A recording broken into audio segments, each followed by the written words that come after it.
Timing is everything in trading. ये आपने बहुत लोगों से सुना होगा। तो बस आज का episode is all about how you can time yourself for better entry and exit using technical analysis. Hello and welcome everybody, I am Rukmini Saha and welcome to yet another episode of market Yatra. हम शुरुआत करें उससे पहले let's welcome Amar ji. Yeah, thank you, Rukmini, and I'm doing great, and this is going to be a very interesting episode. है ना, even I look forward to today's episode. But उससे पहले जो भी एपिसोड देख रहे हैं, make sure you subscribe to our channel and click on the bell icon so you never miss any important update from us. So Amar ji, मेरा सबसे पहला सवाल आपसे ये है कि ये एंट्री और एग्जिट एक्चुअली मार्केट में इतनी इंपॉर्टेंट क्यों है? हमें इसे इस तरह से देखना चाहिए कि जब भी आप एंट्री मार्केट में लेते हैं, तो एंट्री लेते हैं, आप ट्रेड लेते हैं, तो for the simple reason that you want to or the person wants to make money in that particular trade, but that will not happen always. You can exit in profit or you can exit in loss. तो ये समझना बहुत जरूरी है कि what is entry and exit. It is like कि यदि आप हेल्दी रहना चाहते हैं तो आपको एक्सरसाइज करना जरूरी है, आपको अपने डाइट प्लान फॉलो करना जरूरी है. उसी तरह से यदि आपको मार्केट्स में सक्सेसफुल होना है तो एंट्री और एग्जिट स्ट्रेटजी पे आपको जरूर ध्यान देना पड़ेगा. और यदि आप शॉर्ट टर्म ट्रेडिंग करते हैं, इंट्राडे ट्रेडिंग करते हैं, मैं तो ये भी कहता हूं कि यदि आप लॉन्ग टर्म व्यू भी किसी स्टॉक में रखते हैं या किसी एसेट क्लास में रखते हैं तो वहां भी एग्जिट इज वेरी इंपॉर्टेंट. तो ये समझना काफी इंपॉर्टेंट हो जाता है कि जो एंट्री और एग्जिट्स हैं इनको आप टेक्निकल्स के थ्रू, टेक्निकल एनालिसिस के थ्रू आइडेंटिफाई कर सकते हैं. और बहुत बार क्या होता है कि लोग जो है वो एंट्री कर लेते हैं और फिर एग्जिट नहीं कर पाते. मार्केट में क्रैश आ जाता है, मार्केट में करेक्शन आ जाती है, स्टॉक में करेक्शन आ जाता है और वो एग्जिट नहीं कर पाते हैं और वो अपने पोजीशंस को होल्ड होल्ड करके रखते हैं. और फिर फाइनली जब लॉस बहुत बड़ा हो जाता है, अनमैनेजेबल हो जाता है, तो वो अपने लॉस को कट करते हैं. फिर कुछ समय बाद वो दोबारा मार्केट में आ जाते हैं ये सोच के कि अब फिर से मैं अपनी किस्मत आजमाऊं. But then that is never a good strategy because you are leaving everything to the market. तो यदि आप मार्केट में आते हैं तो आप एक ट्रेडिंग स्ट्रेटजी लेके आते हैं, एक ट्रेडिंग प्लान लाते हैं, एक रिस्क मैनेजमेंट स्ट्रेटजी लेके आते हैं, तो फिर आपकी जो चांसेस ऑफ सक्सेस है वो बढ़ जाती है. इसीलिए एंट्री और एग्जिट जो है वो काफी इंपॉर्टेंट रोल प्ले करती है for the success of any trader.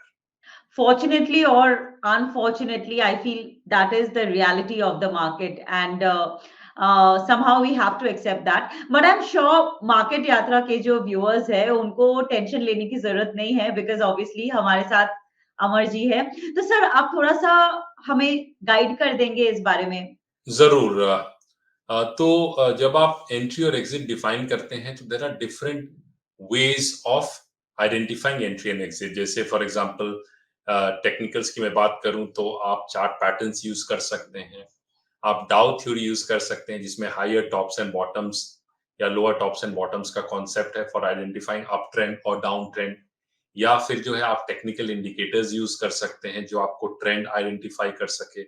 इसके अलावा जो आप overbought oversold zone use identify कर सकते हैं तो उसके लिए अलग इंडिकेटर्स हैं.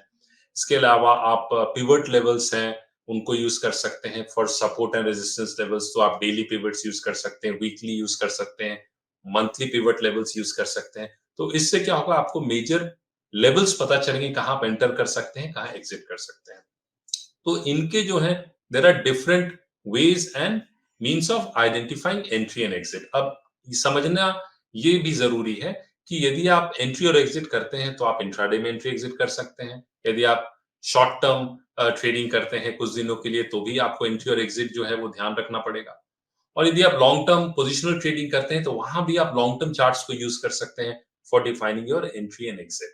यदि आप ऑप्शन ट्रेड करते हैं तो जो भी अंडरलाइंग एसेट है, सपोज कोई निफ्टी ऑप्शन ट्रेड करता है तो वो निफ्टी निफ्टी फ्यूचर्स या निफ्टी कैश जो है उसको उस चार्ट को वो यूज करता है एंट्री और एग्जिट डिफाइन करने के लिए. तो आप ये सब इंडिकेटर्स यूज कर सकते हैं फॉर आइडेंटिफिकेशन. और सबसे अच्छी बात क्या है कि जब आप टेक्निकल्स यूज करते हैं फॉर एंट्री और एग्जिट तो आपकी कॉन्फिडेंस लेवल बढ़ती है क्योंकि आप वो ही एंट्री और एग्जिट को आप बैक टेस्ट कर सकते हैं कि कैसी परफॉर्मेंस रही, आपने एवरेज गेन क्या किया, आपने एवरेज लॉस क्या किया, आपके विनिंग ट्रेड्स कितने थे, आपकी विनिंग परसेंटेज क्या रही। तो over a period of time confidence gain करते हैं। यहाँ एक बात मैं ज़रूर कहना चाहूँगा कि आपको ओवरऑल ये देखना है कि आपकी जो स्ट्रैटेजी है, उसकी एक्सपेक्टेंसी पॉजिटिव है कि नहीं, जिसे पॉजिटिव एक्सपेक्टेंसी कहते हैं। मतलब कि यदि आप सारे ट्रेड्स लेते हैं लॉसेस के बाद भी, तो आप प्रॉफिट में रहते हैं कि नहीं।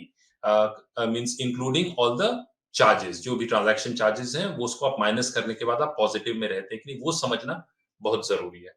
तो इससे क्या होता है कि जब आप ये सब स्ट्रैटेजीज़ को आप अप्लाई, और इसमें सब स्ट्रैटेजी आपको अप्लाई करने की जरूरत नहीं है, आप 1-2 स्ट्रैटेजी लीजिए, उसे ही अप्लाई कीजिए and then you will start identifying where to enter, where to exit, because जो एग्जिट स्ट्रैटेजी है ना, वो आपको एक प्रोफेशनल ट्रेडर बनाती है। एंट्री तो कोई भी कर ले, एग्जिट इज द की। तो जैसे आप ये सब स्ट्रैटेजीज को आइडेंटिफाई करते हैं, बैक टेस्ट करते हैं, तो you gain confidence and then I would say कि you start gaining success in the markets. Amar ji, आप इतना कुछ बोले, like you know, so much emphasizing so much on strategy, तो क्या आप कोई स्ट्रैटेजी का एग्जांपल दे सकते हैं, like that will help our viewers understand better?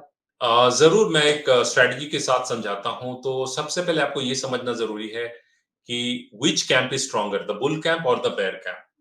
तो यदि आपकी एंट्री और एग्जिट डेली चार्ट पे आप लेते हैं, तो आपको एक higher time frame, that is weekly chart पे आपको जाके देखना है कि ओवरऑल ट्रेंड क्या है, कि ट्रेंड अप ट्रेंड है या डाउन ट्रेंड है। तो उसके लिए आप एक एमएसीडी हिस्टोग्राम, मैकडी जिसे कहते हैं, उसके डिफॉल्ट पैरामीटर्स 12, 26, 9 है, उन्हें आप यूज कीजिए।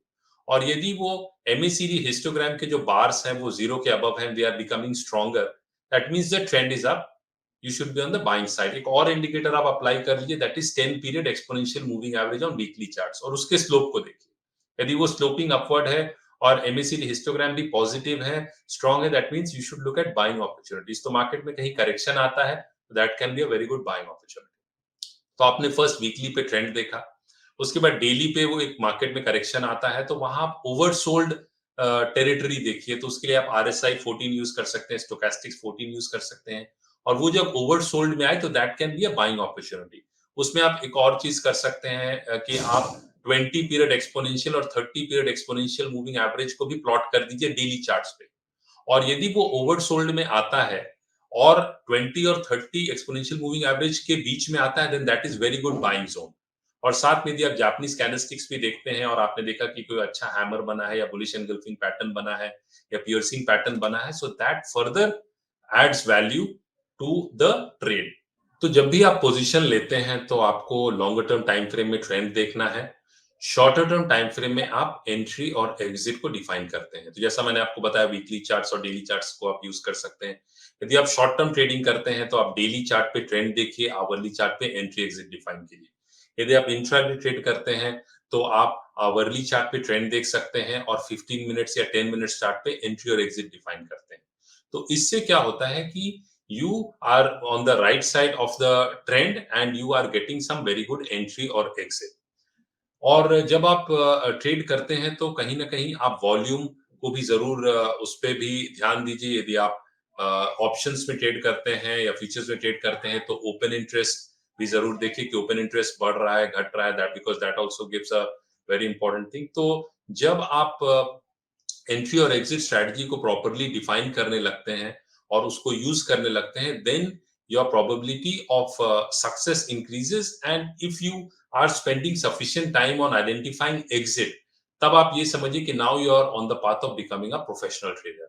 That's the reason both entry and exit are very important. लेकिन साथ में मैं ये भी ऐड करना चाहूंगा कि रिस्क मैनेजमेंट, मनी मैनेजमेंट, या फिर जिसे स्टॉप लॉस मैनेजमेंट भी कहते हैं, उसे कभी ना भूलें, because that is also a very important part of becoming successful in the markets. That was so insightful, Amarji. Any closing notes that you would like to share with our viewers? या यहाँ मैं ये कहना चाहूंगा कि आपको जब आप मार्केट्स में आते हैं तो just don't think that you should make profit all the time, because there will be losses. So you have to be prepared for both profits as well as losses, because यदि आप ये सोच के चलते हैं कि नहीं मुझे लॉस नहीं लेना है, then you are always in a state of anxiety. But when you are prepared, okay, there will be losses, I'll take losses. so then you are at ease. तो एंट्री और एग्जिट क्लियरली आप पहले से define करके रखिए. Trade लेने के बाद आप एग्जिट स्ट्रेटजी पे मत जाइए. यदि आप पहले से डिफाइन करते हैं, then you are very clear as to what you will do when the market behaves the way it behaves, because markets will always remain unpredictable. So we have to have a strategy which will give us an edge, because majority लोग जो है markets में उनके पास कोई strategy नहीं रहती है. वो आते हैं, ट्रेड करते हैं, उसके बाद वो एग्जिट करते हैं. पर यदि आपकी कोई स्ट्रेटजी रहती है और आपने उसे पेपर ट्रेडिंग किया है, बैक टेस्टिंग किया है, तो you gain a certain level of confidence. Then that will really help you become a better trader over a long period of time. And you should always, as I said, you should minimize your losses, maximize your profits, while at the same time be prepared for the worst case scenario and also have a proper stop loss or money management in place. Very composed, I must say, and it's very well explained. Thank you so much, Amarji. I'm sure आज का episode हमारे viewers के लिए भी काफी helpful रहा होगा. Thank you so much. Thank you, Rukmini. Now, अगर आपके मन में भी कोई सवाल है, then do let us know in the comments below and we will be happy to help. Don't forget to subscribe to our channel and click on the bell icon to never miss an update from us. This is me, Rukmini Saha, signing off. I'll meet you again in another episode. Till then, happy learning.